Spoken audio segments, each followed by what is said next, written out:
Hi, friends. I'm Amy Julia Becker. This is Love is Stronger Than Fear, a podcast about pursuing hope and healing in the midst of social division. In this season, we're talking about how we can respond to the brokenness in our lives and in our society, and how we can do that with our whole selves, head, heart, and hands. Today, I get to talk to Pastor Rich Villodas about spiritual practices that can center us and ground us so that we can go into the world and love others and participate in God's reconciling activity and forgive and show compassion and seek justice. So we can do all of those things from a place of wholeness and not from a place of fear of being depleted, so that we can go out in love instead of fear. Before I get to that interview, one quick reminder. As the season of Lent approaches, I do have a new devotional book out, and it walks through each day of this season with a short spiritual reflection and a weekly set of questions for further reflection or discussion. And I'd love for you to check it out. You can go to amyjuliabecker.com and look under the resources tab. There are physical paperback books for sale, as well as ebooks. And they're really should be great for you or for a group. And now let's get to my interview with Rich Villodas. Well, I'm here today with Rich Villodas, lead pastor at New Life Fellowship, which from the book jacket that I've read, at least, is a large multiracial church in New York City.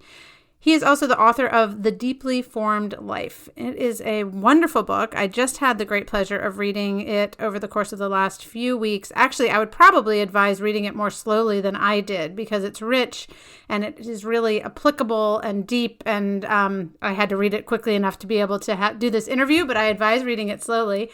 And I do, though, want to welcome you, Rich, to Love is Stronger Than Fear. Thank you for being here. AJ, thank you so much for the kind invitation. Look forward to a good conversation with you. Well, I'd love to introduce you to our audience a little bit. So I'd love to hear about New Life Fellowship and specifically what compelled you to write this book, The Deeply Formed Life. I'm sure you've got a lot of demands on your time, and knowing a little bit about your congregation and ministry and how this book came out of that, I think could be really helpful. Yeah, I've been at New Life for 12 years now. When I got here, I'm from New York City. I'm from Brooklyn, spent the vast majority of my life in Brooklyn, the last 12 years in Queens. And my predecessor, Pete Scazzaro, wrote, who's known for emotionally healthy spirituality, emotional healthy church, all of that there. He planted the church and in Queens. So it's a very diverse congregation, over 75 nations represented, 123 languages spoken in the neighborhood in Elmhurst. And the diversity spans ethnicity, generation, economics. It's diverse in every sense of the word politically. So it's a very complicated congregation, a beautiful but very complicated congregation.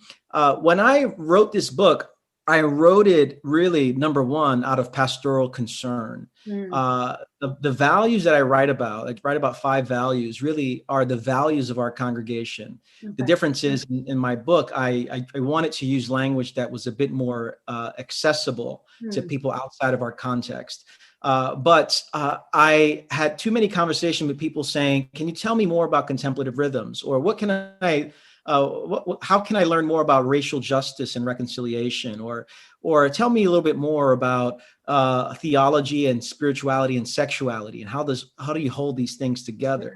And so, as opposed to just answering these questions week in and week out in the lobby after the services, I just thought, let me write a book to help people grasp this. And so, much like many people know Eugene Peterson, who translated the Bible into the Message translation. Yeah, I love that. That translation came out of pastoral concern for him, because he was leading his church through Paul's epistles and recognized that his congregation really didn't know what Paul was getting at. And so Peter said, let me translate it into accessible language.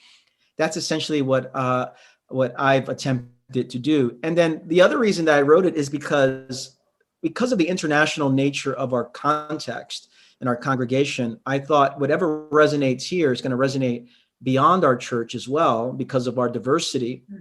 And I was really trying to offer an ambitious reframing of spiritual formation. where I want to be able to see aspects of spirituality and discipleship that's not often included in the spiritual formation category, like race, like sexuality, like justice. And so for me, it was, how can we ambitiously reframe what formation, spiritual formation is for this generation? I love that. And that is part of what really drew me to your book. And then what I was I don't know, pleasantly surprised by in your book, because I've read a lot of spiritual formation books. I really like them. I'm like, oh, yes, tell me more about fasting and contemplative prayer and all these things. I'm a big fan. But I love the ways those have equipped me in the past to connect with God in a meaningful way. But what I think your book does is it does those things. It gives a way to really connect with God and to understand the interior life as an integral part of what it means to be a follower of Jesus. But it's a vision of a deeply formed life that is not only about individuals cultivating a personal, meaningful relationship with God, but actually saying we got to think about spiritual practices as they relate to other people.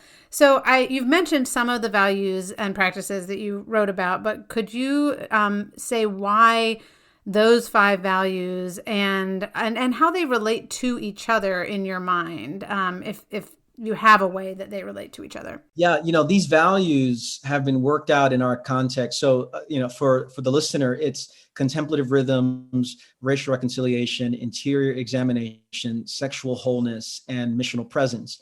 At New Life, we call them our 5 M's. So they're a little different in terms of language. So for us, it's monastic, multiracial, emotional health, marriage to Christ, and missional. And so part of that is, the reason I wrote it is because it's been the slow unfolding of how we've understood formation and following Jesus in our local context. Part of it comes from my predecessor's story of being burned out and having crisis after crisis because he did not know how to navigate his interior world. And so he writes a book called Emotionally Healthy Spirituality, and then recognizes the pace of New York City, and not just New York City, but the pace of New York City is so frenetic, he needed a different pace. Right. I came to New Life because of those things that he was writing about some 12 years ago. And so it's just been the slow unfolding of local ministry over the years where, we need to slow down. We need to look within. There's 75 nations here. We have to learn how to live together. We're in an area of Queens in which there are a lot of people who are overlooked and under-resourced. 50% of Queens is foreign born. How do we have ministries of justice? There's a lot of marriages in crisis, and young adults coming to our church who are trying to figure out how to steward their bodies and how to intersect their spirituality with their sexuality. Let's just wrestle with that. And so it's just been the organic, slow unfolding. And it was 78 years ago where we named those 5 values. We kind of looking back, I was stepping into the lead pastor role, and I thought I was able to synthesize our journey, and I synthesized it to those 5 areas of ministry. And so, but that's how it came out, really out of this, really inductive approach to understanding, formation and such. Well, I love how you have woven them together, and I want to hone in a little bit on this. Well, I'll back up a minute. In both our secular culture and in Christian culture, I feel like there's often a gap between spiritual formation and taking action in the world. So there's often a gap between a sense of contemplation and an interior life with God and social commitment and justice being worked out. There's a gap between a life of prayer and, protesting or acting on behalf of the poor or the marginalized or whoever we're talking about.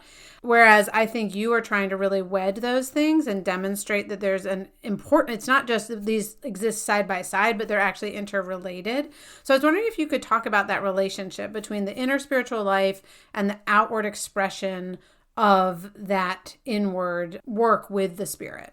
Yeah, it's a great question. And how I try to outline it in the book and in other places is the task before me in writing this book and in thinking about these things is to resist what I call, formational compartmentalization. And by formational compartmentalization, this flows out of my own story of formation, where I have been, I'm very happy for this, shaped by multiple traditions and streams of Christian historic faith. I've been shaped by the evangelical, the Pentecostal, charismatic, as well as the mainline progressive traditions. Yeah. And what I've found is it's often the case that these traditions and these streams get segmented, get compartmentalized. And so in the evangelical tradition, it's often about right thinking, right theology.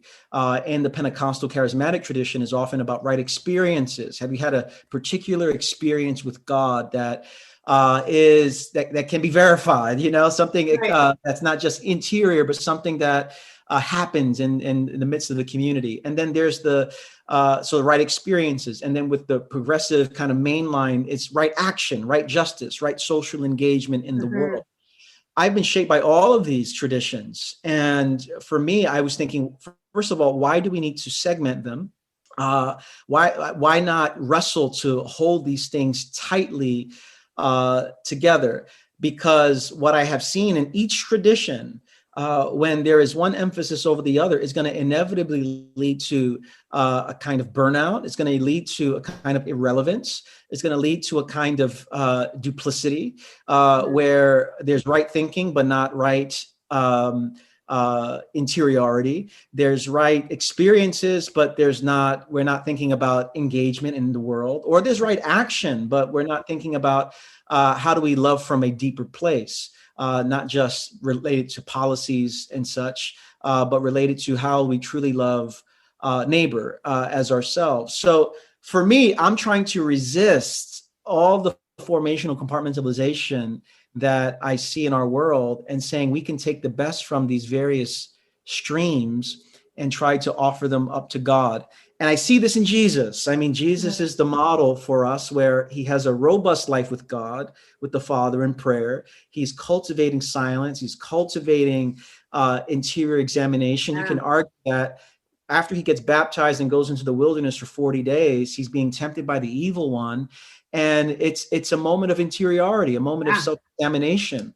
And then out of that place, he burst out of the wilderness, offering a word of liberation to people who are oppressed. The Spirit of the Lord is upon me because he's anointed me to preach good news to the poor. So in Jesus, in that passage right there in Luke 3 and 4, we see these, what we would understand as streams for Jesus, is just who he is. Right. Things are fully formed in him. And so with him as our model, that's what I'm trying to do in terms of resisting that formational compartmentalization.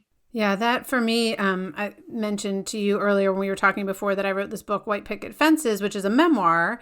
And it's definitely me struggling as a white woman who is somewhat similar to you. I've had these multiple strands of Christianity where I was kind of baptized into a mainline church, but had a parachurch experience in which the Holy Spirit really came alive for me in high school. And as a result of, had different experiences in different streams of the faith. And I'm really grateful for that.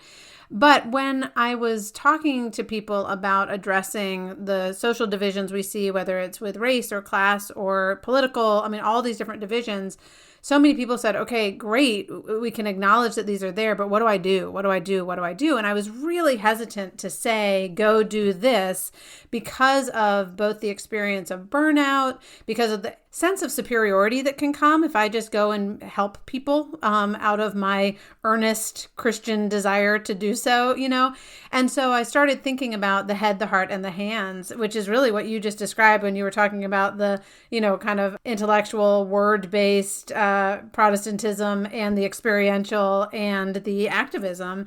But what does it mean to actually connect all of those things? And of course, I don't mean to say any of us will do it perfectly all the time. And of course, Jesus is a fantastic model of that in action. But I'm thinking back to the beginning of the book where you talk about the contemplative rhythms. Is that what you call it? Contemplative rhythms? Yeah. Yeah. Yep. Okay. So contemplative rhythms. And then from there, you go straight into racial reconciliation.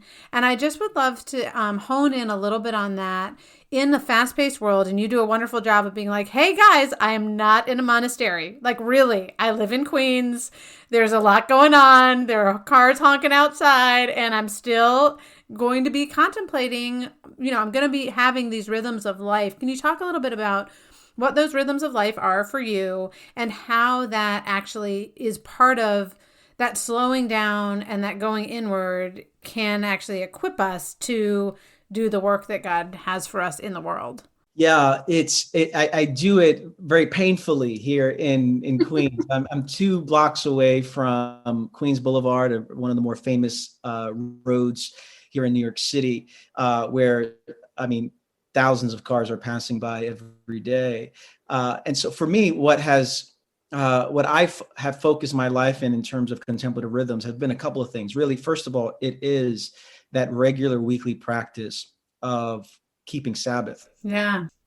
Is this ancient way of slowing down to be with God, a 24-hour period, literal period without any have-tos or shoulds, which over time is to result in deep rest and renewal. And so, for now 12 years, I've been practicing Sabbath weekly from 6 p.m. on Friday evenings to 6 p.m. on Saturday.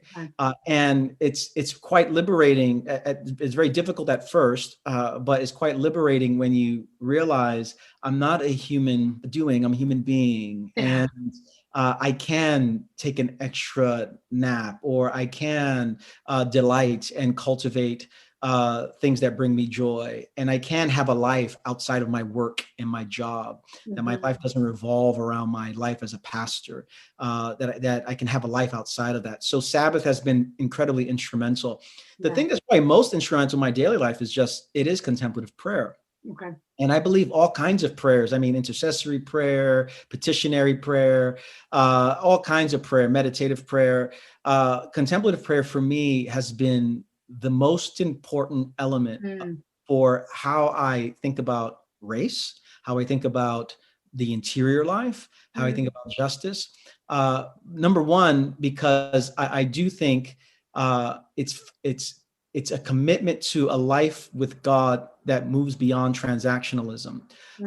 It's a life of shared presence with God, where I'm not trying to get anything out of prayer except sharing presence with God. And whether something gets deposited in me that I recognize or not, the goal is not a particular outcome. The goal is shared presence, in the same way that when I'm sitting down with my wife and enjoying her presence, or with a trusted friend, the goal is not to get anything out of it per se. The goal is just sharing presence. And I do think over time, and all these studies on mindfulness have talked about the ways that the brain is rewired through this kind of silence and meditative prayer. The goal is to be present with God so that I can be present with myself, and then present with my neighbor.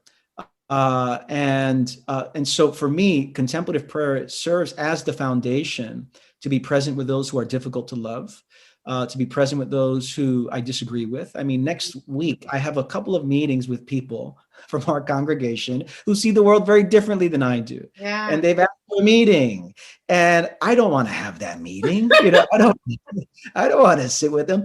But what contemplative prayer has trained me to do is, more than anything, to be present with myself, present to God, and present with my neighbor. So whether it's Sabbath, contemplative prayer, of course, there's a slow reading of scripture that somehow gets infused into that. But those are a few of the contemplative practices that have oriented me, not just for my own life with God, but how do I want to witness to Christ, especially in some of the more polarizing, divisive issues that are before us.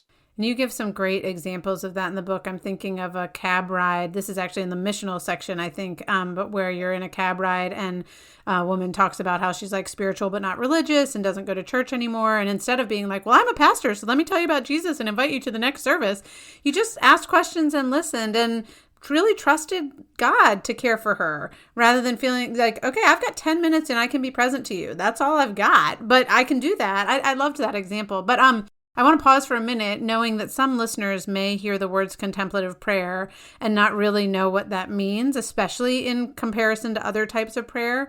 So can you describe for a minute what you mean by contemplative prayer? Like, what does it mean to just be present with God and allow God to just be present with you? Yeah, contemplative prayer in some contexts, some use centering prayer. It is a prayer that is, it's a wordless prayer without words, essentially. It's not for the purpose of putting down a laundry list of things that I need from God. Mm-hmm. It's awareness and awakening to God's presence. St. Augustine said, God is closer to us than we are to ourselves. Mm. In prayer, we recognize that dimension of loving union with God. And so for me, what that means very practically is I sit in this chair in my bedroom, like I'm sitting in my kind of prayer chair. This is my office. This is my prayer chair. Everything gets done here in my 900 square foot apartment in this chair. And so for me, what that means is I place my feet on the ground. I open my hands up, palms up in this posture of receiving. I take a deep breath in and out a few times. And then I have a particular phrase or the name Jesus or a phrase like, Lord, here I am. Mm-hmm. And when my mind gets distracted, as it inevitably does in 10 minutes, I simply very gently come back to that phrase. Someone said, I think it was Thomas Keating, a very well-known author who was a Trappist monk, who said, if your mind gets distracted 10,000 or 1,000 times in 10 minutes, it's 1,000 opportunities to come back to Christ, which is a very generous way of understanding prayer, as opposed to, I'm such a bad Christian. Why am I so distracted? No, it's another opportunity to come back to the loving embrace of God. And so for me, I do that for 2 minutes, 5 minutes, 10 minutes. If I want to get ambitious, sometimes 20 minutes. I feel like I'm going to die if I do it for 20 times. Like, I'm going to die right now if I add another minute. But all of this is training me and training my soul and rewiring my brain to be attentive to God and to live beyond the need for stimulation, the need for fruits and results. Right. But for me, that's essentially how it is. I have the name of Jesus on my lips, or I have a phrase like, Lord, here I am. Mm-hmm. I very gently, I set my phone for 10 minutes. I breathe in, I whisper it. My mind gets distracted. I come back again. And Henry Nouwen said, it's often the case, who's a very famous author of the 20th century. It's often the case that we don't see growth in the moment. We see it in retrospect. When we look back, we go, wow, look how far I've come. Like Kierkegaard said, we live life forward, but we understand it backwards. It's only when we look back that we realize how far we've come. But that's the agony of prayer.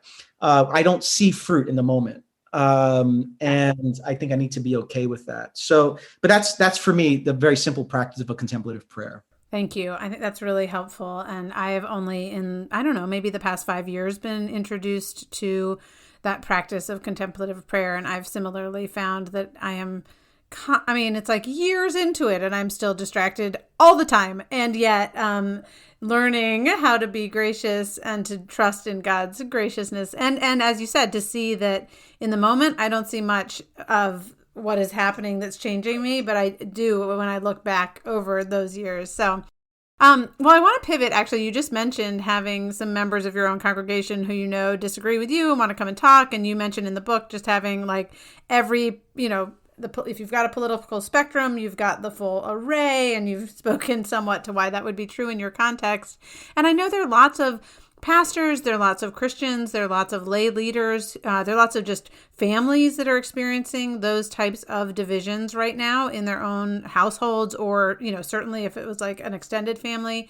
And I'm curious, just again, are there any other than what you've already mentioned, spiritual practices that you would offer in terms of what does it mean to enter into relationship with people where I know we really disagree?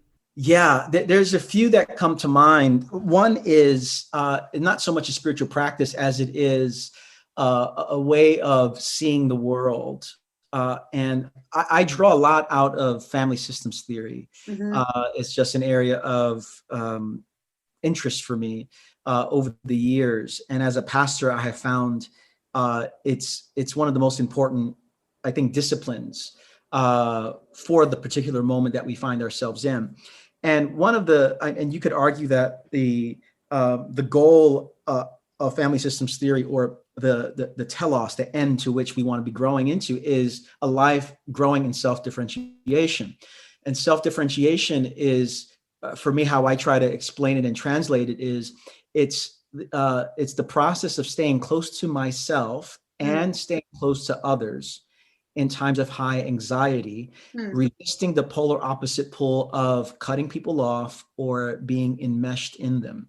Now, that is very difficult to do, but that's the ultimate goal. How do I stay close to myself and remain close to others? One of the ways that I think through this, and I talk about some of this in the book, where whenever there's disagreement, or we're seeing the world very differently, there's often reactions, and there's lots of revelation in our reactions if we would just pay attention to them, and the anxiety that comes from the reaction. And so for me, for example, someone says, "Hey, Rich, I heard you preach a message. I really didn't like it. Can we talk about it?" I'm thinking, no. Let's not.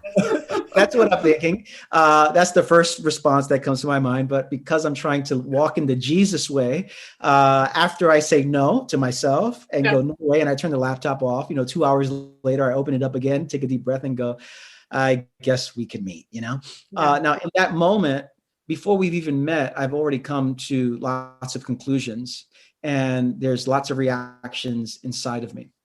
And so there's a practice, a 5-step practice that I talk about that has been so helpful whenever anxiety floods my soul and my body, whenever reactions are disproportionate. Sometimes I look at an email, I haven't even read the email. I just see who it's from. And I'm like, dear God, what is it now? And it's, there's what's that about? And so there's for those listening, the 5 questions that I ask myself, and I think for those who are starting a practice like this, it's going to take that kind of methodical step by step, but after a while, it's going to start flowing pretty freely. The questions are: what happened? What am I feeling? What's the story I'm telling myself? What's the gospel say? And what's the counter-instinctual act that's required of me?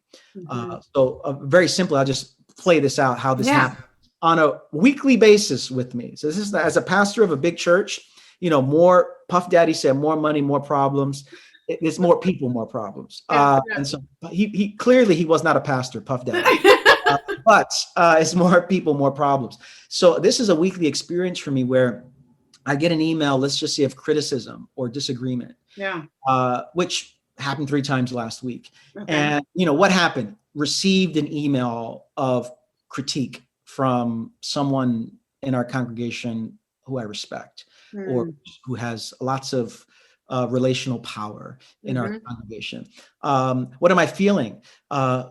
Fear, shame, embarrassment. What's the story I'm telling myself? I will never be the pastor that I want to be. I'm a failure. What's the gospel say? God has a way of using weak, broken, failing people, and what's the counterinstinctual act that's required for me? And I think it's for most people.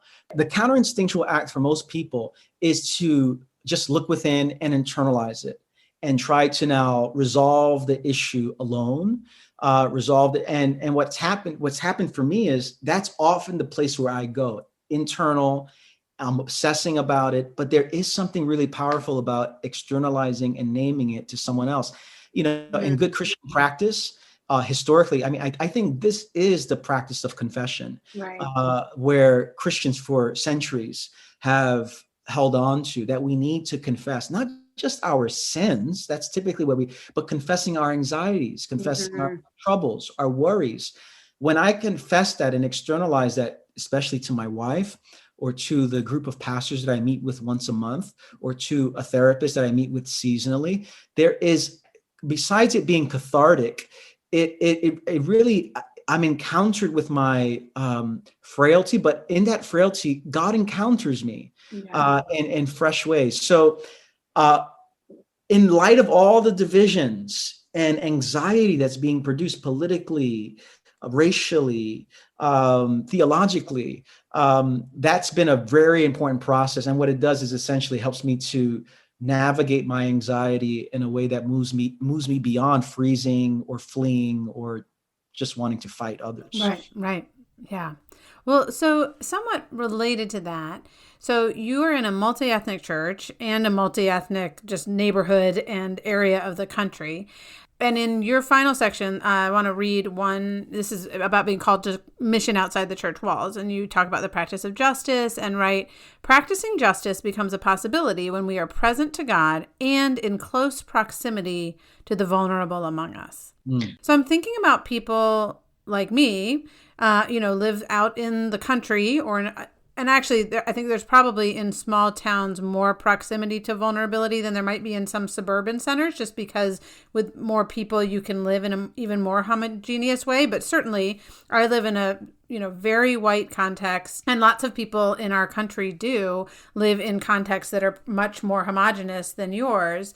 So for people who are in a church or a personal context that's like that, what does it look like to participate in reconciliation, to participate in justice, to actually have close proximity to the vulnerable among us? What can you say to that? It's a great question. And it's one that I address on a regular basis pastorally. There are lots of pastors around the country who ask me the same question, like, hey, I'm in this homogeneous context, but I want to be a person who works for racial justice.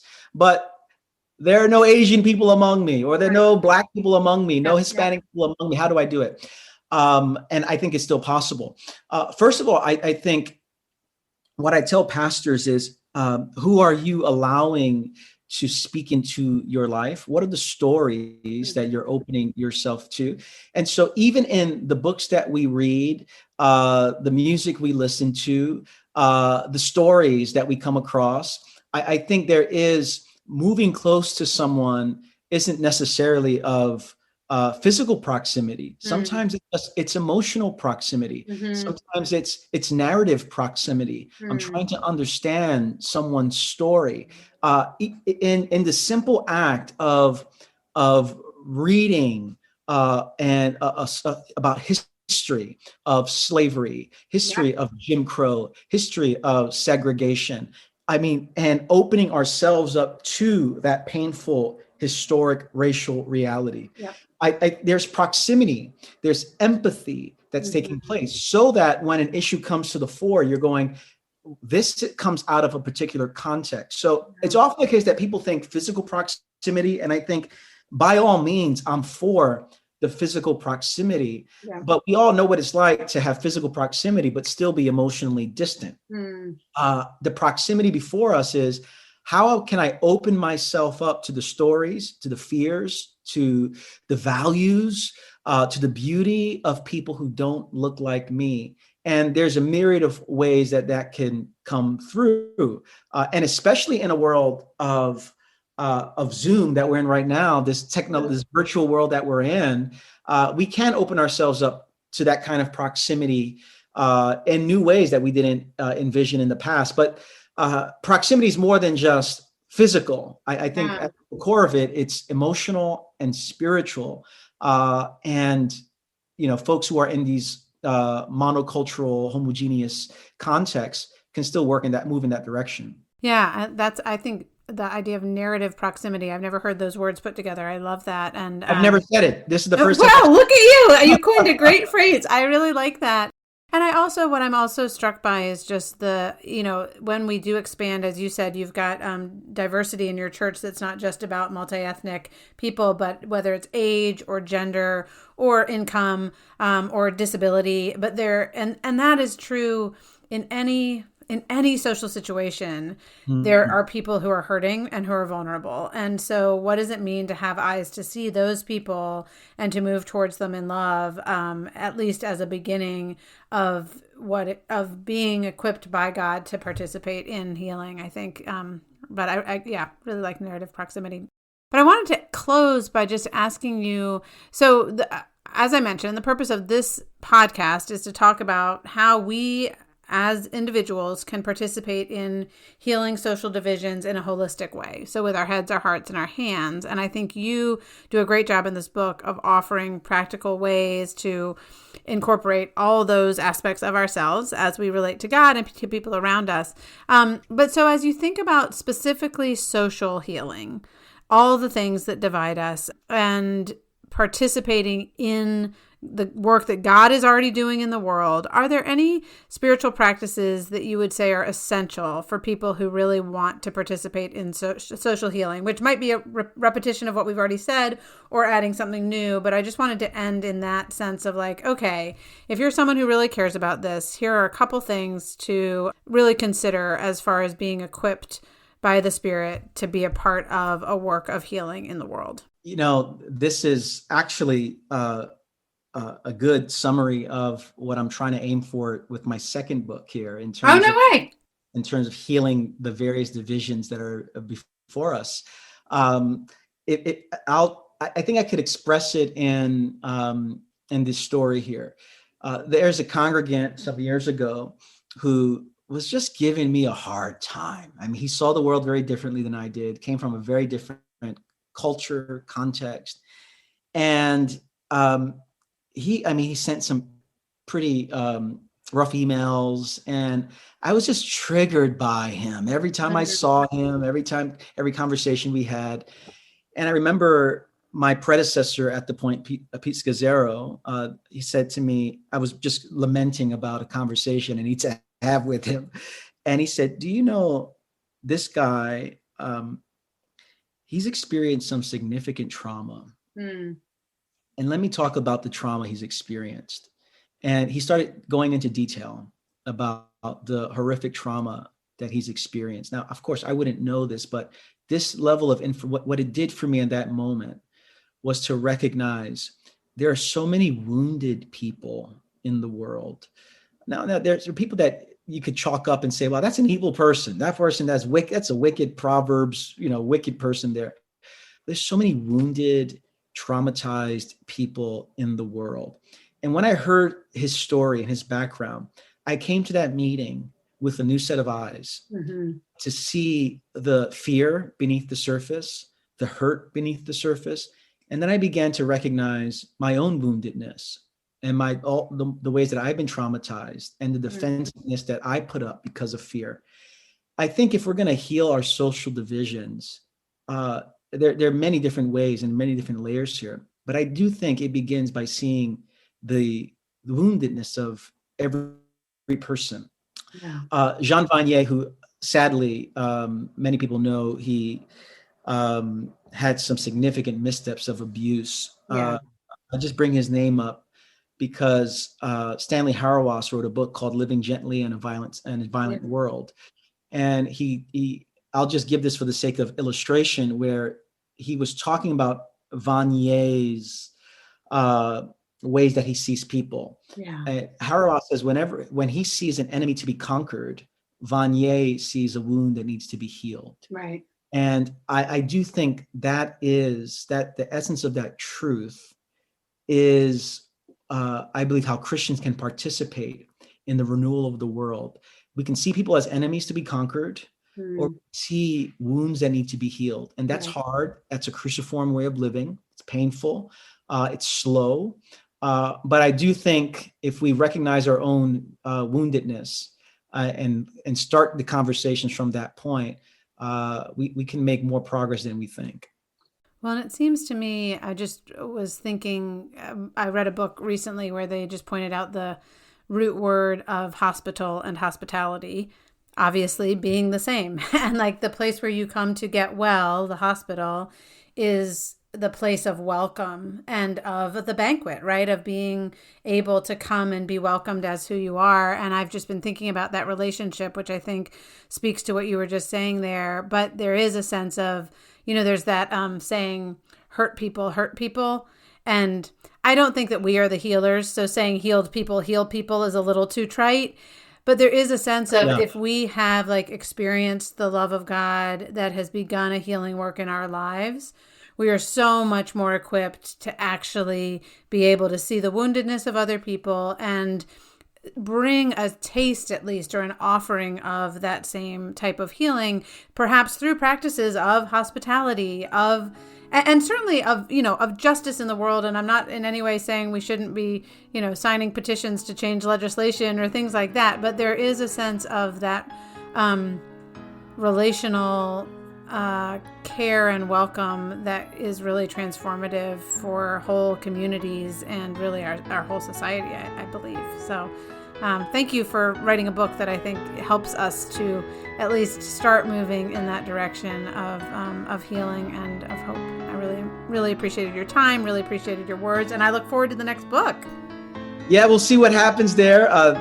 This one has given me more trouble than the first one in terms of just trying to get my ideas around it. But hopefully in a few months, things will come together.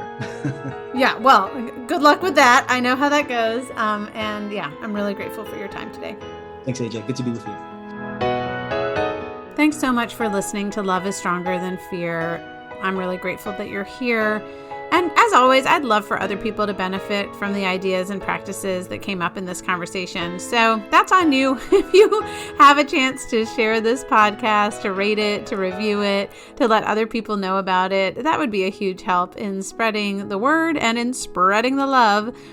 I also want to thank our co-host, Breaking Ground. They've got more podcasts, articles, videos. They reflect from a Christian perspective on how to think about the past, understand the present, and explore redemptive possibilities for the future. That's breakingground.us. I'm also so thankful for Jake Hansen, the editor of this podcast, Amber Beery, my social media coordinator, and I'm thankful for you for being here. As you go into your day today, I do hope and pray that you will carry with you the peace that comes from believing that love is stronger than fear.